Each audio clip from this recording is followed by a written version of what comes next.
রামনারায়ণ রাম। আমি সর্বপ্রথম ঠাকুর শ্রী শ্রী বালক ব্রহ্মচারী মহারাজের চরণে জানাই আমার শতকোটি প্রণাম এবং আপনাদের সকলকে জানাই বৈদিক অভিনন্দন।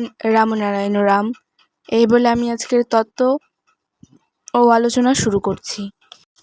অদৃষ্ট বলে কিছু নেই, সব দৃশ্যে রয়েছে, দৃষ্টি নিক্ষেপ করলে সব ফুটে উঠবে। পার্ট 3।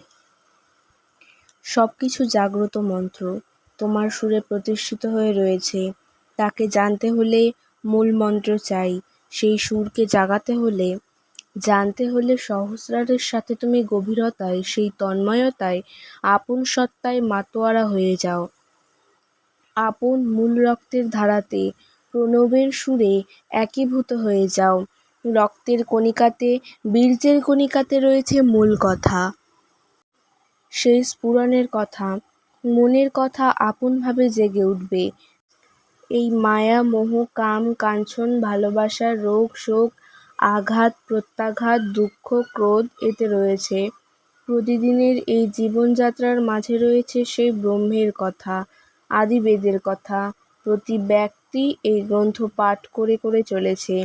এই কয়টি বার্তার পাতা উল্টিয়ে পাঠ করে যাচ্ছে। সেই সুরের সাথে সাথে আমরা এক সুর হয়ে রয়েছি। একই সুরে, আপন সুরে মাতোয়ারা হওয়ার জন্য, আপন সুরে মিলাবার জন্য আমরা অগ্রসর হচ্ছি। তখন সাধকরা বলছেন, তুমি আরও বলো। আমি বললাম, তত্ত্ব বড় গভীর জিনিস, বড় মধুর জিনিস। তত্ত্বে ডুবে থাকলে সবই মধুর।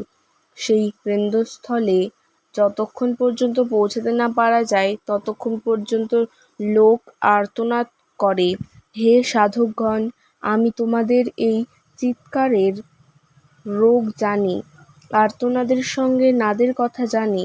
অনন্ত ধ্বংসের ভেতর রয়েছে প্রণবের লীলা। সুর প্রতি মুহূর্তে জানিয়ে দিচ্ছে নাদের কথা। সেই নাদের কথাই আকাশে বাতাসে ঢেউয়ের সাথে ভেসে ভেসে আসে। আমরা ক্রমশ ক্রমশ ঢেউয়ে ঢেউয়ে এগিয়ে যাচ্ছি মহার্ণবের দিকে। হে সাধকগণ, জেনে নাও মূল কথাটা, সহস্রারের কথাটা। এই সহস্রারের সহস্র বীজ হতে গাছ, ফুল, ফল, আবার গাছ। বীজে কত সুন্দর জিনিস লুকানো রয়েছে। যেখানে বীজ সেখানেই গাছ, ফুল, লতা পাতা। আমাদের কীর্তনের গান সেখানেই শেষ হয়ে যায়। যখন এই বীজ ফুটতে আরম্ভ করে, মহাশক্তির আকর্ষণে বিকর্ষণে ফুটে ওঠে। ঝাঁকি দিলে যেমন অজস্র শিউলি ফুল পড়ে, তেমনি সহস্র সহস্র সূর্যের তেজ রয়েছে এই সহস্রারে। অনন্ত সূর্যের ক্ষমতা রয়েছে এখানে। মূল ভাব প্রস্ফুটিত হয়ে সেই নাগ ঝঞ্ঝারে ঝঞ্ঝারে শিউলি ফুলের মতো অনন্ত মহাশূন্যে ছিটকে পড়বে। এই মহাশূন্যতে তার পাত্র সূর্য, চন্দ্র, পৃথিবী। এই মূলাধারের ক্ষেত্রে মূল কথাটা জানলে সব জানা হয়ে যায়। এই মূল বীজ আমাদের মূল গ্রন্থিতে। এটা কল্পনার কথা নয়, আমরা প্রত্যেকেই তার এক একটি প্রতীক। তাই আমাদের সব কিছু আদি বার্তা, আদি কথা তোমরা প্রকৃতির গ্রন্থ, যার যার দেহ গ্রন্থ পাঠ করে জেনে নাও, বুঝে নাও।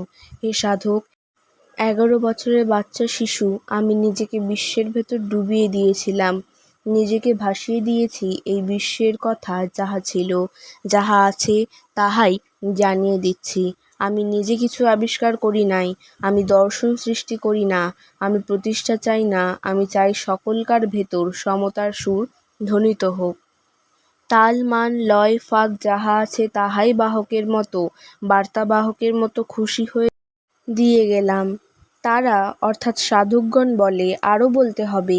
আমি বলি, একবার চেয়ে দেখো মহাকাশের দিকে, দেখো কত তারকা, কত গ্রহ রয়েছে তোমাকে জানিয়ে দেবার জন্য।